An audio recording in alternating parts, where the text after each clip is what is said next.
long did you go to Malawi for? We were in Malawi for 2 months. Yeah. What made you want to go there? It was with a charity, so throughout the uni year from September we raised £10,000 up until we went out in May to build a school, and then throughout that time I was in like constant contact with our like leader in Malawi like all the time, and like learning about the village and whatnot. So yeah, I got quite emotionally involved, wanted to help him and the village in the end. The charity had done like 2 projects in that same village before as well. So it was sort of like, you know, an ongoing thing really. So was it a link that what charity was it? Was it a link that the university had with Yeah, it's a university charity called Edinburgh Global Partnerships, and they send students out predominantly to Africa, but also to India and I think like Mongolia. To do a sort of like local based projects, like sustainable projects basically. So was this during your undergrad? Yeah, final year of undergrad, yeah. And what was it you studied? Sociology. Was it like once you got out there, was it difficult to adapt to a different culture and a different environment? Yeah, it was quite difficult. Verity and I were the 2 leaders of the project, so we went out a week earlier than the rest of the team to sort of get used to it. Like the village is like high up in the mountains in the middle of nowhere. So didn't have any electricity, any running water. Obviously there weren't any shops or anything like that. So it was a bit of a culture shock, that's for sure.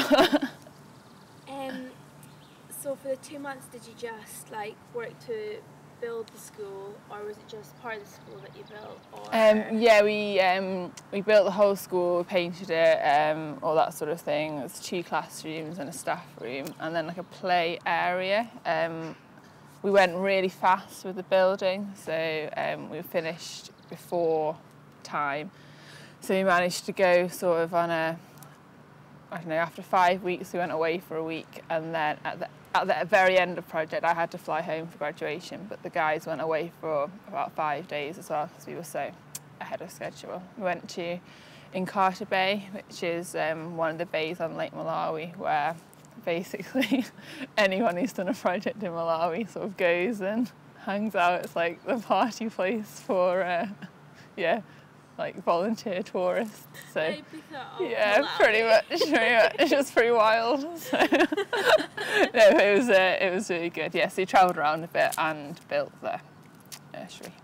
So what did you gain from your experience in Malawi? Quite a lot. Like, obviously, you know, leading it, like I guess like leadership skills. Got a bit bossy really, especially when we were still here because we were under our target for fundraising for ages. So that was quite difficult. So I guess maybe some sort of fundraising skills as such.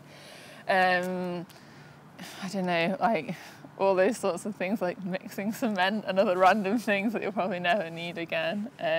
Just, I don't know, greater appreciation for like all the things you take for granted, you know, in a cheesy sort of way. You know, it's pretty difficult living without water for 2 months, so yeah.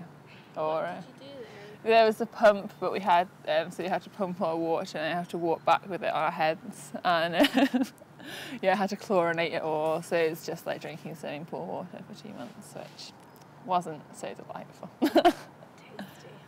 Tasty. So how did you raise the money? Like, what did you fundraise an event? Yeah, oh god, it seemed to take forever. Did loads and loads of things. Had like club nights, coffee mornings, cake sales, like people that sponsors like the marathon and different things like that, raffles, did quizzes. Seemed to be doing stuff forever and ever. Yeah, I don't know. It was a really hard year for fundraising apparently that year. Like loads of the teams struggled. So yeah, and some people didn't get their targets, but in the end, I think we just got there. So. Was it 10? How many were in your team? Was it 10 there was 7 of us in the team.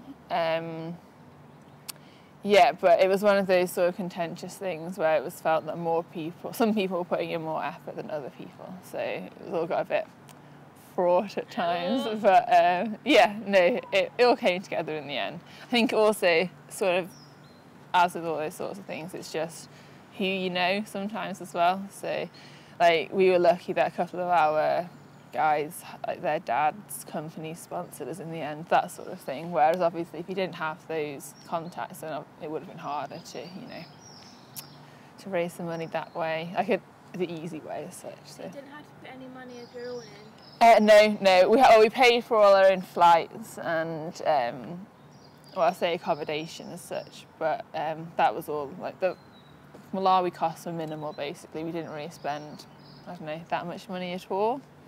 Everything's just really cheap. So yeah, it was just like flights and that sort of thing, but it wasn't massively expensive. So what do you think the community gained from you being there, apart from obviously building that school? I guess because, I don't know, this is now the third project in that village, I think a sort of sense that, I don't know, they haven't been forgotten as such, which is very much, well, it's entirely down to MacLeod, who's like their charity leader in the village, who he left the village to go to university. I think he's like one of the first people in the village to do that, and decided that he was going to come back and like change everything as such. So yeah, he's the one who, like, you know, pushes it all forward, and he's so proactive and makes everything much better, to be honest. He's just an incredible guy. But yeah, I think, you know, in terms of, they've just got so many contacts now, like with other charities, and it's not just like us who's been in, there's like quite a few German universities have been there as well, I think, and just like other links with like Book Aid and Water Aid and that sort of thing. So yeah, it's, I guess, like education, like clean water, you know, all this sort of thing is on the up. Like, they're building a health centre there this year. So yeah, it's all working well. And I think the year before they built a beekeeping centre, so trade is on the up. Like, life, you know, life's just improving generally, I guess. So Would you recommend for other young people to volunteer in developing countries, so like things like this do build up?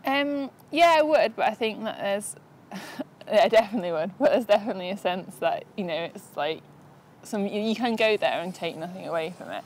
You know, it's just like, it's a holiday where I help some people, sort of thing. But it definitely is like more than that, like, if you want it to be as such. Like, I'm still in contact with MacLeod and like some of the people in Malawi. You know, it's whatever you like make of it. But yeah, I think some people go there just to sort of tick it off the list in like a, you know, holiday sort of way. But yeah, no, I think it can be more than that anyway, if you want it to be. So why should people, or young people, leave their comfort zone and experience different cultures? Because otherwise, I don't know, all you've got is your imagination then. Like, if you've got the time and you can afford to do it, then you should go. And it's all very well, like, you know, listening to other people talk about it, but if you can experience it for yourself, then in my mind, you'd be foolish not to, really.